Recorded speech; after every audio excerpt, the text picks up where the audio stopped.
et bienvenue dans cette vidéo Parole d'expert. Aujourd'hui, je souhaite vous faire découvrir l'interview de Claude Chauchard, médecin et expert en chrono-génonutrition, et moi-même, durant la rencontre nationale aujourd'hui.com. Le sujet n'est pas des moindres, car il traite la sophrologie, un atout de plus dans votre régime.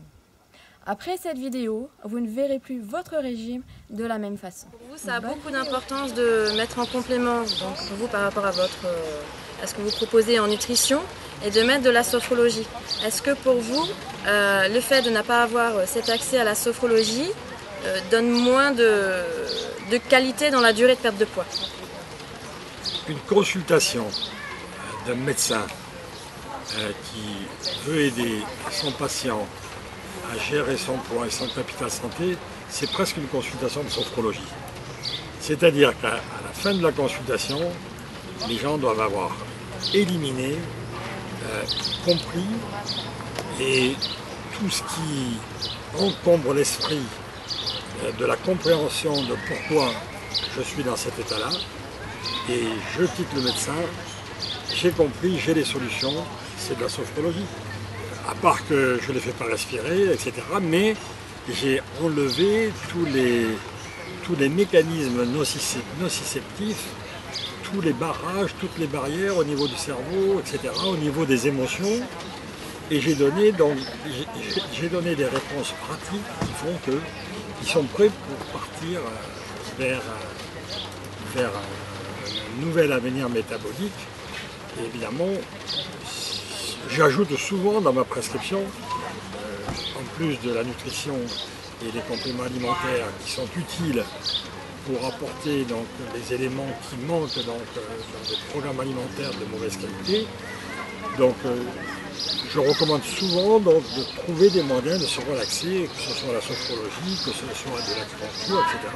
Ça fait partie de mon panel de prescription, de ce que je peux recommander. Et maintenant qu'on va l'avoir sur aujourd'hui.com, je pense que toutes les candidates qui sont en chrono-génonutrition, ben on voit toutes celles en plus qui ont besoin de ce plus, pour se relaxer, pour mieux appréhender les débuts de journée, gérer la nourriture et gérer le plaisir. Donc je pense qu'elles auront tout intérêt à suivre donc, des programmes de sophrologie, c'est clair. Ça leur donnera une meilleure image, le fait de reprendre contact avec leur corps, une meilleure image d'elles-mêmes en fin de compte. Donc on pourrait dire bien dans son corps, bien dans sa tête et bien dans son assiette. Voilà. Oui, je dirais d'abord bien dans son assiette. Dans son assiette. Et je finirai par bien dans son corps. Dans son corps. Ce qui est normal.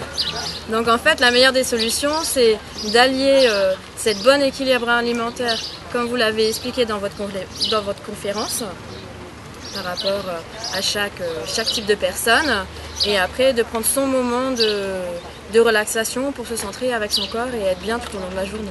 Oui, on pourrait presque dire que un exercice de sophrologie en chronosophrologie, c'est-à-dire matin, midi, 4 heures et le soir, avant de se mettre à table, je me demande si c'est pas la solution. C'est pas la solution justement d'arriver relaxé, donc d'espasmer et à partir de là donc de respecter la mastication et l'assimilation. Donc c'est peut-être quelque chose à laquelle il faudra penser. La chronosophrologie, il faut y penser, c'est sérieux ce que je dis. Hein. Parce que là, la personne va arriver détendue, elle va prendre plus de plaisir à manger, donc elle va manger moins vite et sera plus réceptive. Et apprécier les choses. Elle aura fait tomber ses tensions nerveuses qui sous-tendent l'absorption des aliments.